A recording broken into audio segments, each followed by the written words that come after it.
నమస్తే ఆడియన్స్. నమస్తే. Welcome back my channel. ఆడబిడ్డ ఇంటికి వస్తే ఎలా ఉంటుంది, వదిన అత్త అందరూ ఎలా మాట్లాడేది ఎలా ఉంటుందని చెప్పేసి ఇది పాటలు అవేనమాట. ప్లీజ్ ఎవరైనా కొత్తగా చూస్తున్న లైక్ చేయండి, షేర్ చేయండి, సబ్స్క్రైబ్ అయితే చేసుకోండి. దీంట్లో చూస్తున్న పేర్లు పాత్రలు అన్ని సన్నివేశాలు కానీ అన్ని కలిత పాత్రలే మాత్రమే అని చెప్పుకుంటూ వీడియోలోకి అయితే వెళ్ళిపోదాం పదండి. ఇంకా ఎప్పుడు పోవాలనుకునిందో ఈ మహాతల్లి వచ్చి 2 రోజులు అయ్యా, కనీసం 2 రోజులేమి 2 రోజులకి ఎక్కువ అయ్యా.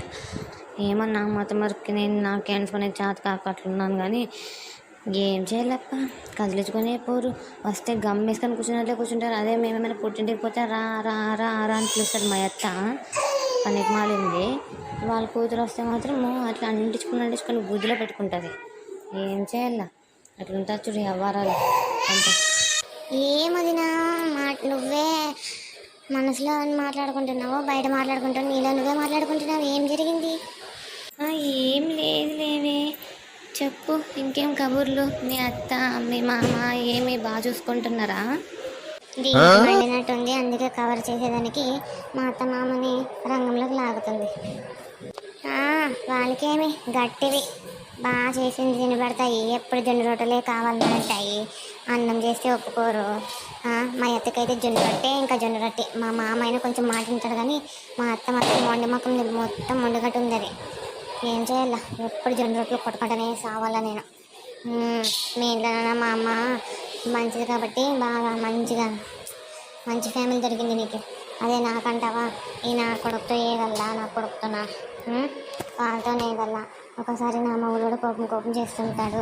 మీ ఇంట్లో చూస్తే అన్ని సౌకర్యాలు ఉన్నాయి, మా ఇంట్లో చూస్తే ఒకటి ఉంటే ఒకటి ఉండవు. కానీ బాగానే తీసుకుంటారు. కానీ ఏంటో నాన్ వెజ్ విషయానికి వస్తే మాత్రము వెనక్కి పడిపోతారు. దీంట్లో చాలా కోపం వస్తుంది. ఎట్లా మాకే ముక్కలేందే ముద్ద దిగదు అనేది అట్లా పెంచినారు నాకు ఇక్కడంతా.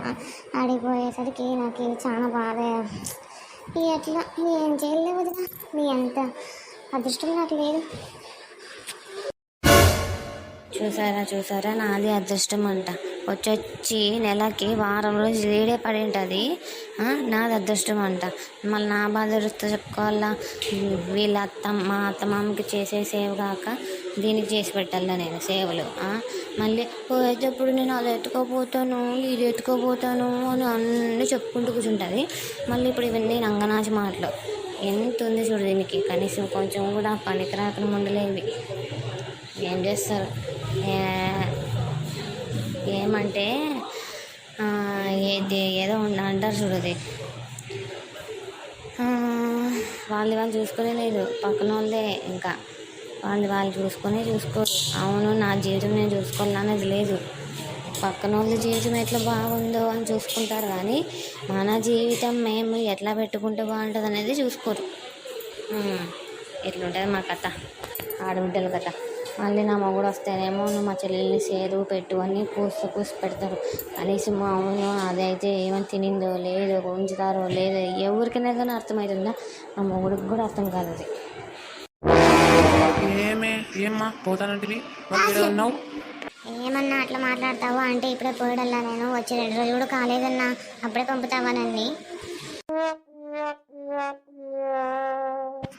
అట్లేం లేదులే కానీ ఎన్ని రోజులైనా ఉండు, మీ ఇల్లు నీకు ఇష్టం కదా.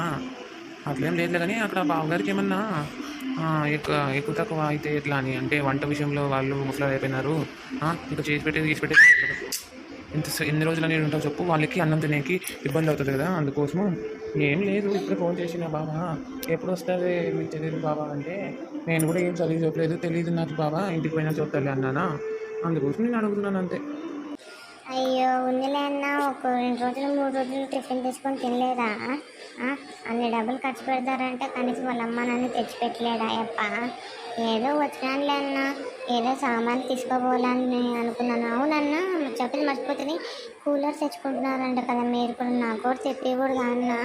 అక్కడ ఉడుక్కి చింటుగాడు చాలా ఇబ్బంది పడతాడు. కనీసం చెమటకాయలు అంతా అయిపోయినాయి అన్న.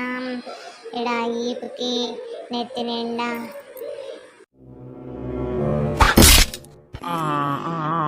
ఉండు వస్తాను, ఫ్రెష్ అయిపోయి వస్తాను ఇప్పుడే. తర్వాత మాట్లాడదాంలే. కూలర్ గురించి కాదా?